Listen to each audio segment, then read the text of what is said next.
离天堂太远，离美国太近。这是一句饱含相对论释义的谚语，有很多人对它嗤之以鼻，同样有很多人将它奉若圭臬。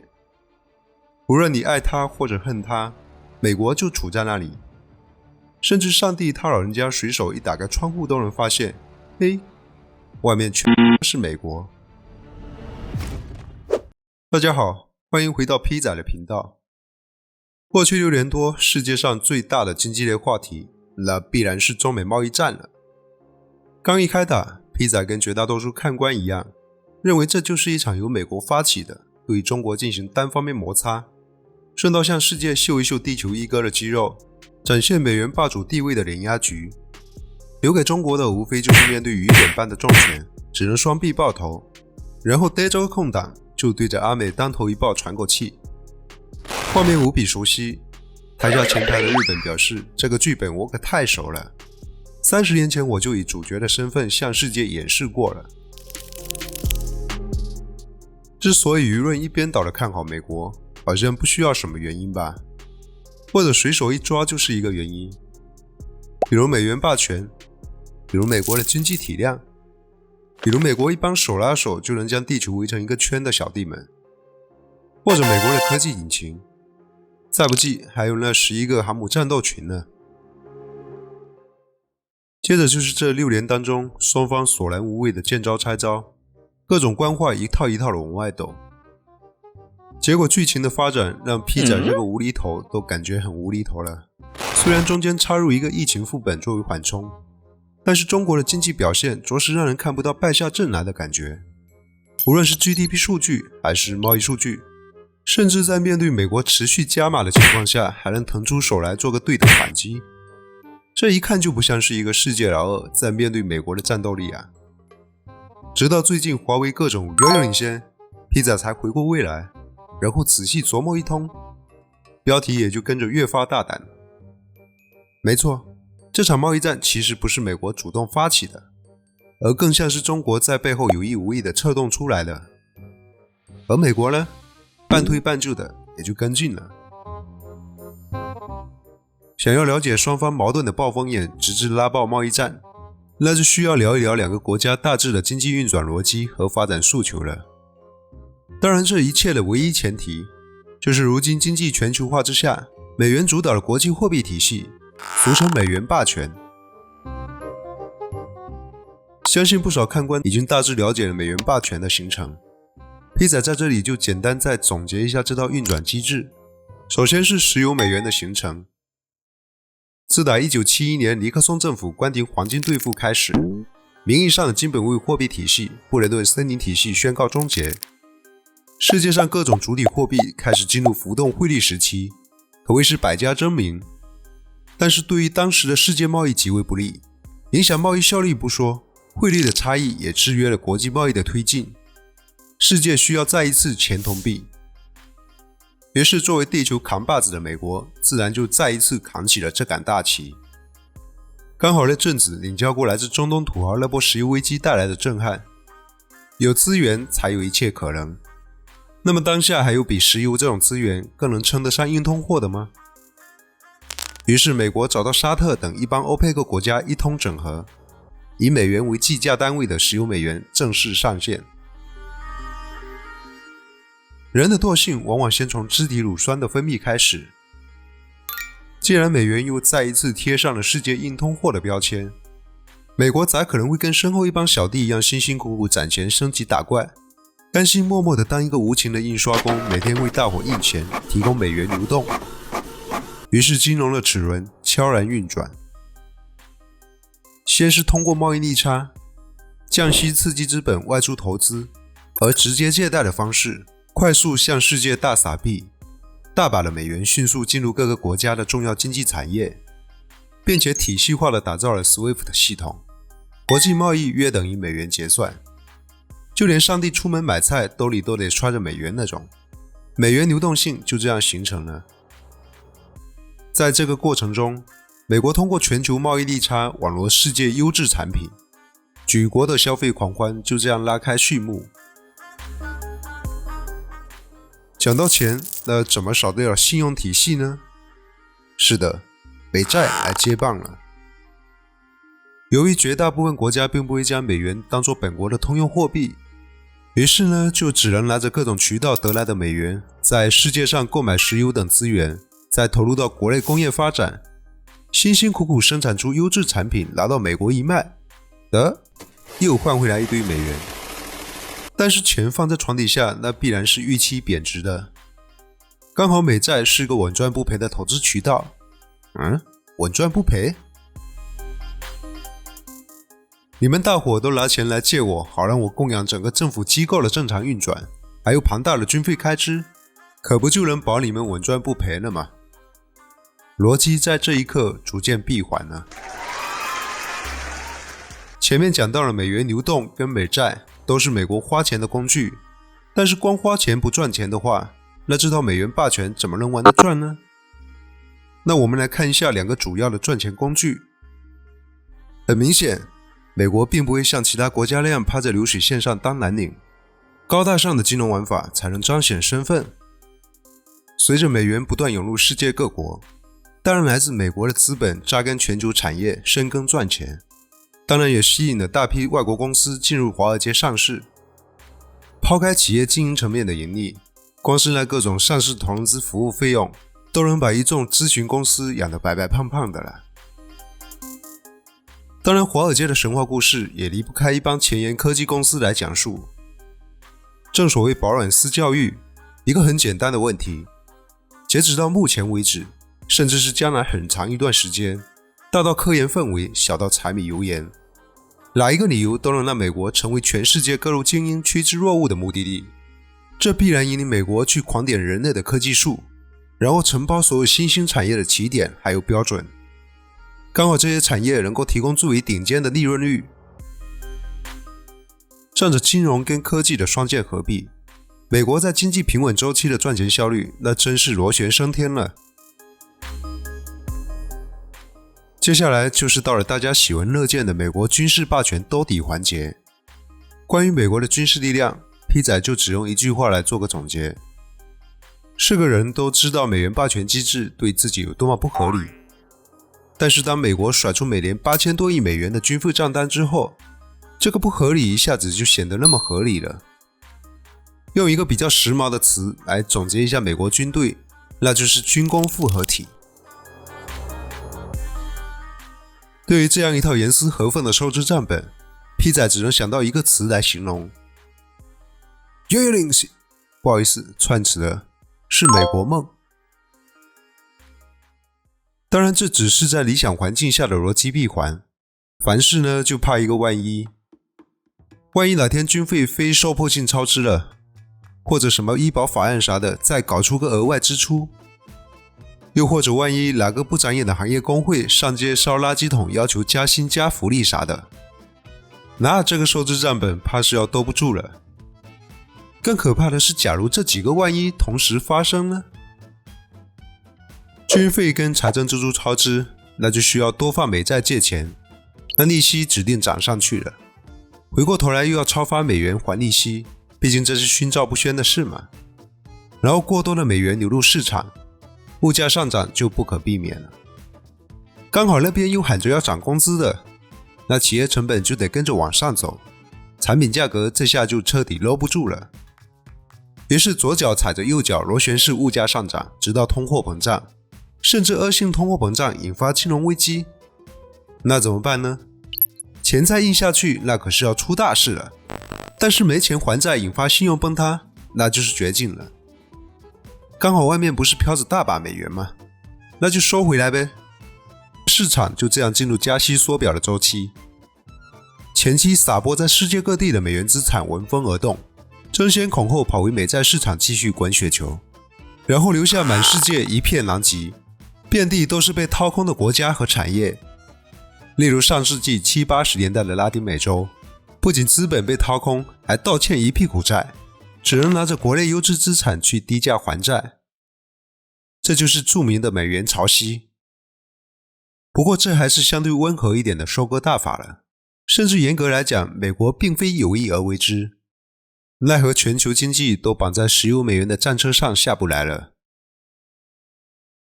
那么什么是比较粗暴的收购手段呢？举个例子，假如有一个国家在新兴科技产业上能够跟美国分庭抗礼，甚至倾销美国，这种虎口夺食的行为必然没好果子吃。对，说的就是你，日本。但是日本有的是钱，对美元潮汐的免疫力那是杠杠的，那就只能上点行政手段了。广场协议就是这么来的，日本也就这么躺了30年。阿尔斯通工业在这方面也给企业界做了表率。但是当美元潮汐的填坑速度跟不上美国经济的挖坑速度时，留给美国的方法就不多了，或者是变身涂鸦大师满世界上色，要么就是带上洗衣粉去联合国告状，实在不行那就只能养兵千日用兵一时了。虽然充斥着许多不平等，但是这个世界在这种不平等的机制中趋向平衡了半个世纪，除非有人出来打破这个平衡。中国正在有意或者无意地尝试这种动作。其实所谓的美元霸权，就是通过美元流动、美债、华尔街金融和科技支撑起来的，再加上美国遍布全球的军事基地和军队投放能力来作为辅助。那么其实打破这个平衡也不难，只要你能在世界范围内撬动这5根柱子就行了，或者自个打造这么一套体系来跟美国分庭抗礼也成。可是过去了半个多世纪了，妄想撬动这个体系的挑战者基本上正在重新上小学了，反倒是老实人中国看着还像那么回事。屁仔也记不清到底从什么时候开始，人民币国际化这个口号开始被广泛提起，但是很显然，这就是中国摊牌的信号了。虽然根据9月份全球支付货币的排行榜，人民币创纪录的去到 3.71%， 但是也就仅仅排在第5位而已。不过对比2010年的第35位，那真的是追得鞋底都踩冒烟那种。要知道当时的中国已经成为世界第1制造业大国了。这还没完，根据 SWIFT 最新数据，人民币在跨境金融业务的份额已经占到 5.12%， 仅次于美元的 84.22% 和欧元的 5.85%， 算是咬下一块不大不小的蛋糕了。如果人民币就这么点到为止，那美国也就忍了，毕竟自己还吃着最大块的肉。但是中国貌似并不满足于此，凭借世界第1的贸易份额不断发展双边贸易本币结算，或者直接以资源投资来置换货物。虽然结算口径还是以美元作为计价单位，但是全程甚至没有1美分流动，那这就相当于动了美元流动性的根基了。这还没完，中国凭借各种贸易顺差满世界投资收购，甚至拿着大把赚回来的美元外汇出去买矿买产业。美国通过各种手段辛辛苦苦整出来的遍地狼藉，却被中国坐收渔人之利分去了一大半。这不是摁着老美使劲的摩擦吗？人家美国上手段不要成本啊。然后更绝的来了，中国推出人民币跨境支付系统，拉起一带一路、金砖国家等等各种国际组织，甚至搞起了一个亚投行，算是彻底跟 SWIFT 对着干了。这要是能忍得下去，那还当什么蓝星霸主？再看回美债，相比中国手握的3万多亿美元的外汇储备，8000多亿美债好像略显单薄，并且还在持续减持。这种资产配比也就支撑了中国人在全球买，但是美国就很难受了。总不能每次提高债务上限都让美国民众自个消化吧？再这样搞下去，那就是另一个螺旋上升了。中国之所以能够坚挺，并且逐渐成长为挑战者的一大原因，就是仰赖于自己的金融环境。这里的金融环境并不仅仅只是大 A 股。中国对于汇率的管控堪称世界标杆，虽然官方层面的表述是有管理的浮动汇率制度。另外，对于金融市场的管控虽然在外人看来过于保守封闭，但是这恰恰成为中国改革开放几十年以来国有和私营各种产业的避风塘了。再加上世界第1的3万亿美元的外汇储备，哪个不长眼的敢来做空挑战？这样的金融环境对于美国来讲就是一个无缝的蛋，无从下嘴啊。科技因素也是当初贸易战一开打的时候，批仔就感觉中国要躺的最直接原因了。美国也是在后续加码的时候启用了各种科技工具，因为这就是两个国家差距最悬殊的一个领域了。结果没成想，这也变成批仔认为中国是贸易战幕后推手的核心原因。因为遥遥领先，这个批仔抢了1个多月的产品依然杳无音讯，但是从网上各种评测来看，属实称不上遥遥领先啊。不过随着华为一系列涉及汽车、电子产品和 5G 通讯产品的发布，还有最核心的芯片研发的进度，中国想要跟美国死磕也不是那么自不量力了，至少在提升自己在高新科技领域的研发方面够决绝了。俗话说打铁还需自身硬啊，要是没有这个决心，那就算是给你30万亿的外汇储备，那也是白给。另外批仔也是真的服了华为了，能够在如此科技封锁的环境下冲出来，着实是不容易啊。虽然产品依然落后，虽然性价比还是那么坑，最后就是男性加油站的军工领域了。全世界无数军迷在过去的几十年里，已经被各种美式飞机、航母还有战舰冲击得索然无味了，然后回过头看着自己家里那3瓜2枣的，渐渐的也就自我老实了。没成想中国倒是暗自发力，短时间内各种海军下嫂子是饺子，各种以德服人，这就很难不让人怀疑这是有备而来啊。其实只要是一个正常的国家，上面讲到了5个领域，大家多多少少都在发展，但是对于美国而言，你的发展要把握尺度，甚至在刚刚过去的时间线上，中国对于美国而言是一个非常适合雌雄双修的对象。08年的金融危机就是中国勒紧自己的裤腰带，拉了美国一把，反手就把自己的房地产黑洞搞起来了。也许对于中国而言，这种舍己为人的活再干下去，那可真的是要对不起自己那14亿黎民百姓了。或者中华民族就是想要来一个真正的伟大复兴。反正无论哪个原因，中国在这5个领域可以说是全部越界，并且主动出击了。所以批仔认为，如果将贸易战单独拿出来看，美国更像是赶鸭子上架的，而中国才是手握导火索的那一方。这也算是2个超级大国的另类雌雄双修吧。贸易战快要进入第7个年头了，要说谁在这场拉锯战里面胜出，恐怕也是公说公有理了。那批仔就简单上点数据，大伙自行体会。先看 GDP， 美国由2017年的 19.48 万亿上升到2022年的 25.46 万亿，涨幅是 31%。 中国则是由2017年的 12.27 万亿上升到2022年的 18.1 万亿，涨幅是惊人的 48%。 再看一下贸易方面的数据，2017年美国的进出口贸易总额是 3.96 万亿，2022年去到了 5.44 万亿，涨幅是 37%。 其中贸易逆差由2017年的9600亿拉大到了2022年的 1.32 万亿，涨幅达到了 38%。 中国2017年进出口贸易总额是 4.1 万亿，2022年上升到了 6.31 万亿，涨幅是 54%。 其中贸易顺差由2017年的 4200亿拉大到2022年的8700亿，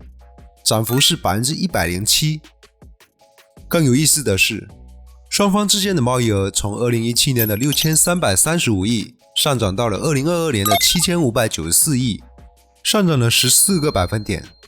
并且美国的利差还从2017年的2759亿上涨到了2022年的4042亿，上涨了 46%。 在社会消费指数方面，